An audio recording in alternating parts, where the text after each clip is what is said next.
Inspiration sparks and raises our vibration, encouraging all of us to live our best lives. It is my pleasure to welcome our speaker for this evening, Bonnie Crosier. Bonnie is the president and founder of SCoA. Her passion is with education and working with those who want to explore their spiritual journey by searching and getting curious about life. As a retired chaplain, she brings a greater understanding of spiritual care to her ministry. A warm welcome, a warm Harmony Harbor welcome to Bonnie. Thanks so much, John. I appreciate that. And welcome, everyone. Well, today's story is kind of a short one, but I think it's an important one. It's called All the Difference in the World, and the author is unknown. So let's see. Every Sunday morning, I take a light jog around the park near my home. There's a lake located in one corner of the park. Each time I jog by the lake, I see the same elderly woman sitting at the water's edge with a small metal cage sitting beside her. This Sunday, my curiosity got the best of me, so I stopped jogging and I walked over to her. As I got closer, I realized that the metal cage was in fact a small trap. There were three turtles, unharmed, slowly walking around the base of the trap. She had a fourth turtle in her lap that she was carefully scrubbing with a spongy brush. Hello, I said. I see you here every Sunday. If you don't mind my nosiness, I would love to know what you're doing with these turtles. She smiled. I'm cleaning off their replied. Anything on the turtle's shell, like algae or scum, reduces the turtle's ability to absorb heat and impedes its ability to swim. It can also corrode and weaken the shell over time. Wow, that's really nice of you, I exclaimed. And she went on. I spent a couple of hours each Sunday morning relaxing by this lake and helping these little guys out. It's my own strange way of making a difference. But don't most freshwater turtles live in their whole lives in algae and scum hanging from their shells? I asked. Yep, sadly they do, she replied. I scratched my head and then I said, well, then don't you think your time could be better spent? I mean, I think your efforts are kind and all, but there are freshwater turtles living in lakes all around the world, and 99% of these turtles don't have kind people like you helping them clean off their shells. So, no offense, but how exactly are your localized efforts here truly making a difference? Well, the woman giggled out loud, and then she took down the turtle that was in her lap and scrubbed off the last piece of algae from its shell. And she said, Sweetie, if this little guy could talk, he'd probably tell you I just made it all the difference in his world. So I guess the moral of the story is you can change the world, maybe not all at once, but one person, one animal, and one good deed at a time. So wake up every morning and pretend like what you do does make a difference because it does. Well, I was at a restaurant recently having lunch with some friends, and the tables were fairly close together. So it was easy to hear other conversations without even trying. It was amazing to me how conversation diminishes when the food arrives. So, as everyone was talking, I could hear many of the tables talk about the state of the present world. Seems to be the conversation these days. One person mentioned something like it's going down the tubes, and then I hear a phrase like hell in a handbag. And, I couldn't help but to smile as I was thinking about the negativity that was around me. And so I was sitting there thinking, I don't even know what it's like to live in their world anymore. And then finally our lunch arrived.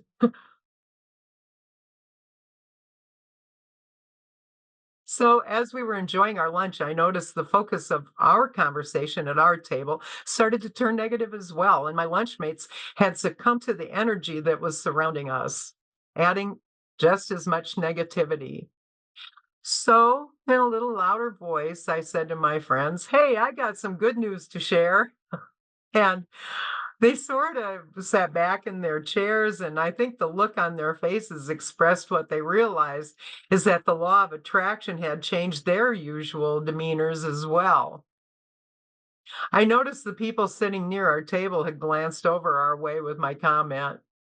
I started talking about how our neighborhood works really hard to get together to know each other. And, I look forward to the beauty that comes with the autumn season. The changing of the colors of leaves and people coming outside to rake and prepare their properties for the winter season. Each weekend, the different homes look so nice that are raked and mowed, and it's like a new energy that has been released from people, and they take advantage of the little cooler weather and the fall cleaning that happens that brings their homes comfort for the winter. It's a preparation for hibernation, I guess. So, for stories about people who aren't able to find work, there are stories about people starting new businesses and innovative ideas that keep a progressive society. For stories of higher prices and purchasing goods, there's also comparisons for increased salaries from years past. For those who see the ugly side of life, there are artists creating beautiful works of art. So it's sort of like the yin and the yang or the cause and effect of life. So for the little turtles, one person's actions made all the difference in their world. I wonder how each of our words and actions really do affect those around us. I'm a people watcher. I like to watch people. I like to go out by myself and just sit and watch and see what's going on. And I can tell you in that restaurant, the words and the actions of those around us were starting to affect our table. It's human nature to go with the flow of the energy that's filled with emotion. In other words, to follow the herd. It's sometimes called herding, much like outdoor animals do. They can have herding can have some serious consequences, not only to oneself, but to others. Imagine you're at work and one of your coworkers has just come out of the boss's office. I know that's never happened to any of you, right?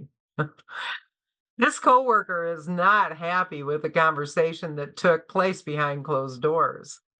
And as he goes to the coffee area to get a cup of coffee, the conversation starts to take place. And it's centered around the unjust comments that were made against that coworker by his employer. One of the other coworkers mentions she's been treated unfairly and accused of something recently and was furious at her boss too.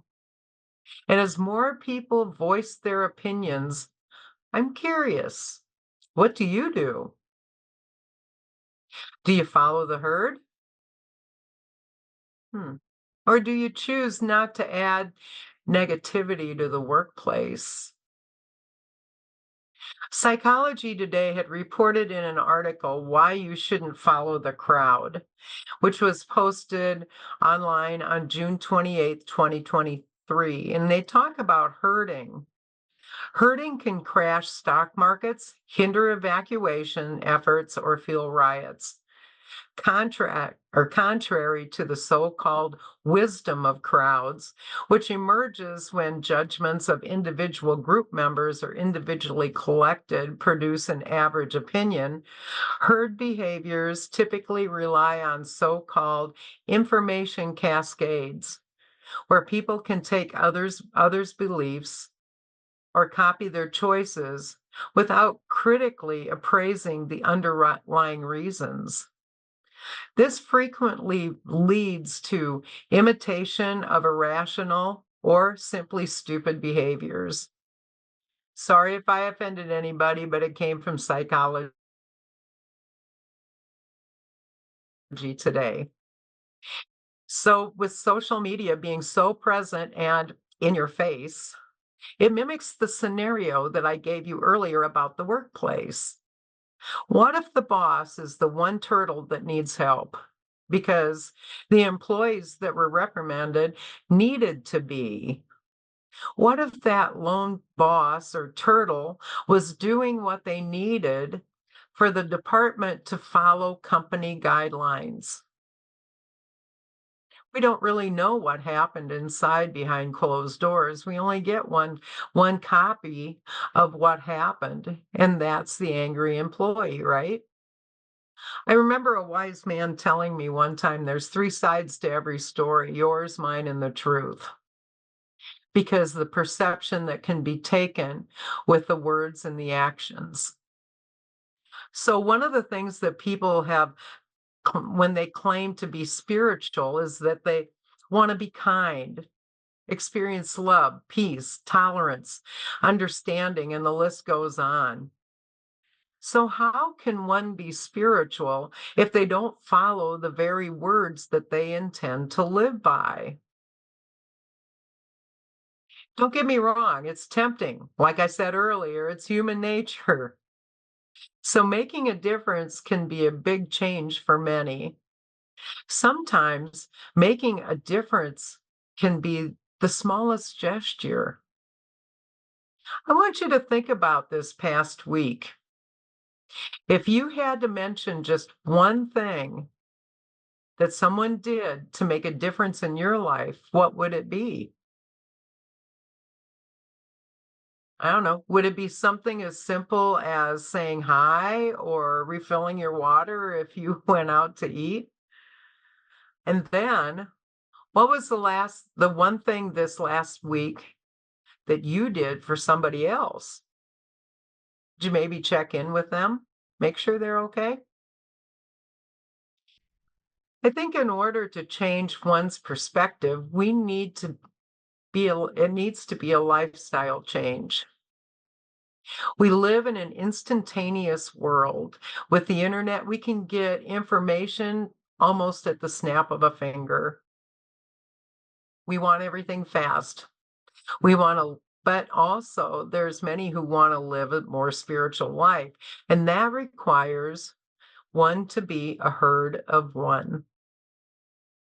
The Dalai Lama has said that spirituality corresponds with the development of human qualities such as love, compassion, patience, tolerance, forgiveness, or a sense of responsibility. These inner qualities, which are a source of happiness for oneself and for others, are independent of any religion. That's why I sometimes stated that one can do without religion, but not without spirituality. A motivation is the unifying element of the qualities that I have defined as spiritual. Mm. So let's talk about what the Dalai Lama just had to say here. It sounds like to me an awful lot you have to do in order to become spiritual or enlightened. But take small steps, take baby steps. It can take time, but it pays off for a longer amount of time that it'll be with you, and then it becomes a lifestyle. The main question is, what do you want for your lifestyle? Do you want to live like the herd, or do you want to live your life as more spiritual? Are you motivated by the herd or the lifestyle of somebody like the Dalai Lama? What do you want to tackle first? Love, compassion, patience, tolerance, forgiveness, or a sense of responsibility? Maybe make a list of all the different positive traits that you want to work on. And then what does the results of each of those traits look like to you once you achieve the place you want to be? This would be a great entry for your journal, wouldn't it? What would it be like for you to take a week and work on, let's say, tolerance? Maybe write down all the examples that you found over your life where you found that you were not tolerant. And then write down all of the examples where you were tolerant. What was the difference in the various situations? Did you feel you were more tolerant in all situations that first week of the new spiritual you? No, probably not. So take another week and work on that aspect again. What if it takes you 4 weeks to accomplish the results that you seek? Who cares? You are a herd of one. You are one step closer to achieving the results that you want in your life. And once you think that you're on the path to achieving those results, introduce a new trait and do the same. Did you practice forgiveness for your second one? Have you gone back and forgiven those who, I don't know, you feel wronged you in the past? Doesn't mean you have to forget what they did. It's for you, it's not for them. Making a difference for others starts with making a difference for yourself. The woman in the story had a special kindness in her heart for the little turtles. And I wonder how much kindness she had in her heart for herself. How can one love if they don't know how to love themselves first? It's like the old phrase, take care of yourself before you can take care of others. What if this physical experience has a required piece of your life reserved for just being the best person that we can be? Let me add to that statement. What if this physical experience has a required piece of your life reserved for being the best person you can be to yourself, for your soul to evolve to a higher realm in the spiritual life?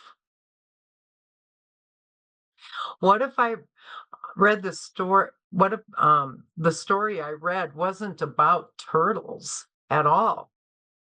What if it was a subliminal message on how many times it takes to make a difference to our soul or our spirit? She cleaned many turtles. And in the story, she said, I'm cleaning off their shells. Anything on the turtle shell, like algae or scum, reduces ability to absorb heat and impedes its ability to swim. It can also corrode and weaken the shell over time. So, what if the algae and the scum really meant something like negativity and bad behaviors that reduce the soul or spirit's ability to achieve that place of Zen or harmony? Once that would happen, what would it corrode or weaken for you? Maybe the elevation for a spiritual self? I don't know. I can't answer that. We all have the ability to make a difference, no matter how small, or each day or every day, or how each week, however long it takes. It takes work to change an unwanted behavior once we realize that that behavior no longer serves us. It's been shared with me that one of the drawing points of why people come here each week is because of the energy and the positivity that they receive. So, do our words and actions really make a difference? I say, yeah, it does. So it's my hope that you all become the beacon of life that inspires and uplifts and supports those who are searching for something different, something better. And maybe they're searching for their own light, but they just don't know where to find it.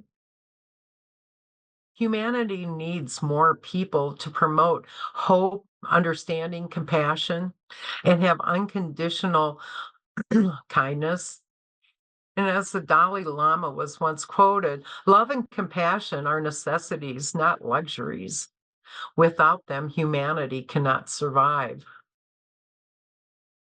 So it's my hope for all of you that you not just survive, but you thrive.